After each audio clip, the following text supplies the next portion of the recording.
Od nekdaj so me navdihovale uspešne podjetniške zgodbe.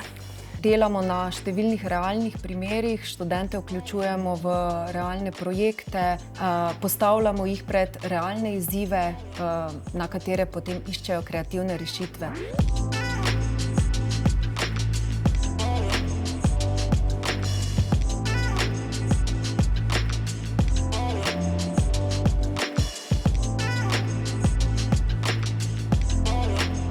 Naša usmeritev je zasnovana zelo široko.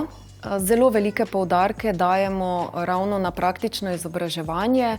Na podjetništvu se nam zdi to še posebej pomembno. Veliko dajemo na realne projekte, reševanje realnih izzivov in povezave s poslovnim svetom. Veliko sodelujemo s podjetji in pa organizacijami podjetniškega ekosistema. Tukaj bi izpostavila recimo tovarno podjemov, to je podjetniški inkubator Univerze v Mariboru, potem recimo iniciativa Startup Slovenija in pa druge povezave s podjetji in organizacijami.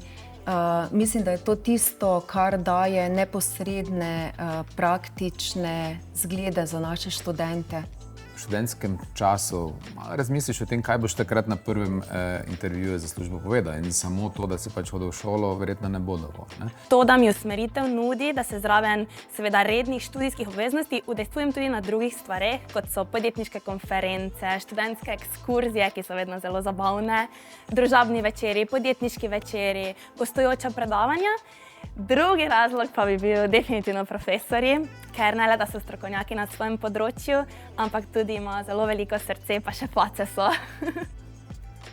Se pridružujem temu, ampak meni je še pa, kaj mi je bilo ključno, tu jih imamo še, mislim, da edina usmeritev smo, ki še imamo praktiko zraven, ne? Zraven teorije pa se mi zdi, da je to še najboljša stvar. Torej seveda nekaj je znanje, ki ga dobijo v predavalnicah, nekaj so pa potem znanja in izkušnje, ki jih dobijo izven predavalnic.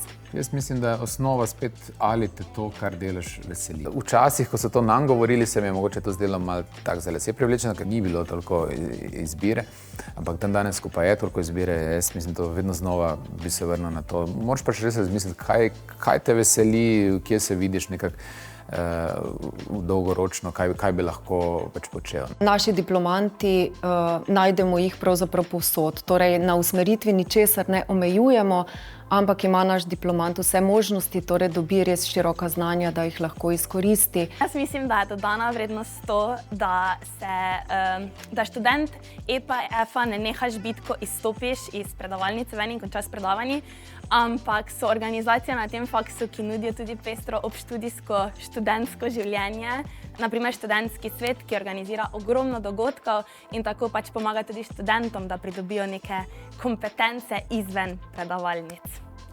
Profesori sami tudi, mislim, to so ljudje, ki so prihajali vse iz prakse, kar je redkost napram drugim fakultetam, tako da to je definitivno največja prednost pri nas.